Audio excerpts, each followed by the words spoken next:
Most people struggle in marriage not because it's hard, but because they are building on lies. And sometimes they've built on lies too long that by the time they realize it's a lie, the damage is already too much. My name is Anno Keller of Be Family Wise. Welcome to yet another episode. And today we are talking about 10 marriage myths that are destroying our relationships, and we want to debunk them with the truth. And especially for believers, you cannot build on a God-designed covenant on a culture or cultural designed myths. And today I'll share some of the things that are seemingly unharmful that we keep sharing and talking about, and they go around without realizing the level of damage that they are doing to our relationships. Number one, a good marriage shouldn't be this hard. That's a big lie, because anything that is powerful, anything that is worthwhile will be difficult to build. Not because it is wrong, but because it demands a lot from you and it stretches you. Number two, if we are truly compatible, we wouldn't argue. Compatibility does not remove conflict. Even perfect Christians disagree. You read your Bible and you realize that even mature, rooted believers, like Paul and Peter, at some point were disagreeing. And I've always wondered why God did not edit that part of the Bible. But I think it's because He wanted us to realize that relationally, we will never be perfect. There will always be back and forth. And that is the same with the husband and wife. Healthy couples do not master the art of avoiding conflict, because that is not possible, but they have mastered what I call the art of repair. Number three, marriage is 50-50. That's a myth, and that is a lie. Ideally, marriage is supposed to be 100. But some days, and most days, it will be, I am carrying the team today because the other person is barely human, or I need to be carried today because I am barely human in this season and in this moment. So it's about two people giving themselves wholly, not necessarily calculating the percentages, but taking time to each row on the side of the boat. Now, as long as both are not stagnated and nobody is rowing, so the ship stalls, then we have trouble. And as long as it's not just one person who is constantly rowing because the ship will drown or the boat will drown, if you are on a balance where you have some days where one person is off and the other one is okay, one is pulling the other up, one is stretching the other, then that's okay. And as long as you have a marriage where you also have seasons of balance, seasons of bliss, seasons of happiness and joy that remind you why you are in that marriage in the first place. Number four, happy couples naturally connect. Every relationship requires effort, even enemies. For you to keep enemies, it means there must be something that you're doing continuously that they do not like or hate or disagree with. And therefore, connection requires intentionality.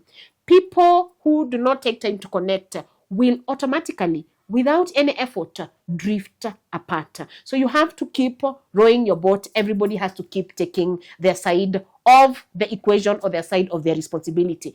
Number five, love alone will keep us together. One of my favorite verses in the Bible is Proverbs chapter 24, verse 3.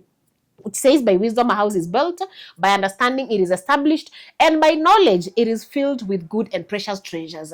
And you could ask yourself, how come love is not included in that verse, in what I call the formula for home building or house building? Now, obviously, God has put in place the foundational nature or requirement of love from Genesis to Revelation, and therefore that is supposed to be obvious and an automatic foundation for every believer. However, what good is a foundation if you do not have a structure? And these other things now become the structure. Forgiveness, wisdom, intentionality, all those things become your structure. But love in itself is not enough, because most people start in love, they're in love. If that was the case, if that was sufficient, then we wouldn't have the number of divorces that we are seeing. Number six, marriage will fix my loneliness. If you're lonely, you have no business getting married, because marriage magnifies what you already are. And so if you're lonely while single, multiply that by 50, by 100. You will still be single in marriage, and it's even more sad and more difficult because you are single while lying right next to another person. So people need to do marriage when they come whole and healed, not needy, because that is setting yourself up for frustration. Number 7, if my spouse cared, they would automatically know my needs. You need to speak, you need to ask, you need to clarify and repeat, because nobody will read your mind. Nobody is a mind reader. Number 7, if my spouse cared, they would automatically know my needs. Your spouse is not a prophet, so you need to speak, you need to ask and clarify and repeat. I look at marriage as a teacher-student situation where the wife is a student of the husband because they are learning the husband. And in that point, the husband then becomes a teacher to teach the wife about himself and what it is he wants and what he desires.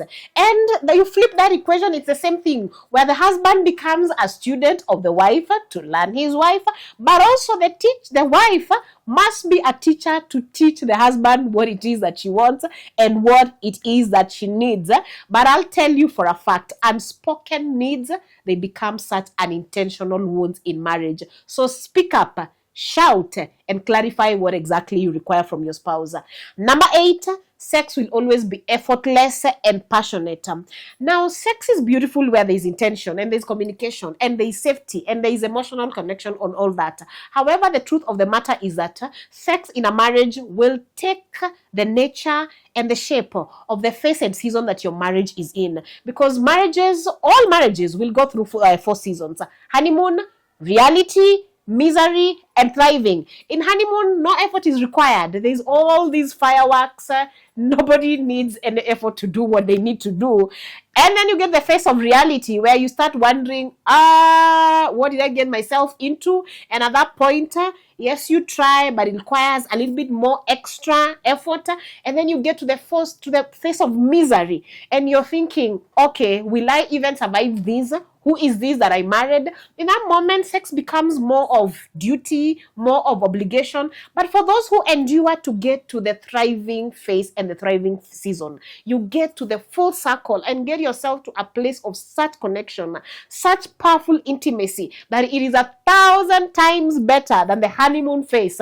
So hold on. But marriage thrives where there's honesty, where there's endurance and willingness to build each other up. Number 9, kids will automatically make marriage stronger. That's a lie, because children will only ride on the foundation that you already built. In fact, what children will do is they will expose the cracks of the places of your foundation that you did not take care of. And good marriages, strong marriages, will build a strong foundation for your children in that you're building a strong family together. And of course, the other way applies, where if you had a weaker foundation, when children come on board, things become even more complicated. Number 10, staying married is about never wanting to leave. That's not true, because even healthy marriages have had their moments of frustrations, moments of questioning, moments of doubt, and moments of enduring. So it's not about never wanting to leave. It's about choosing to stay, choosing to grow, choosing to repair, and choosing to love in every stage.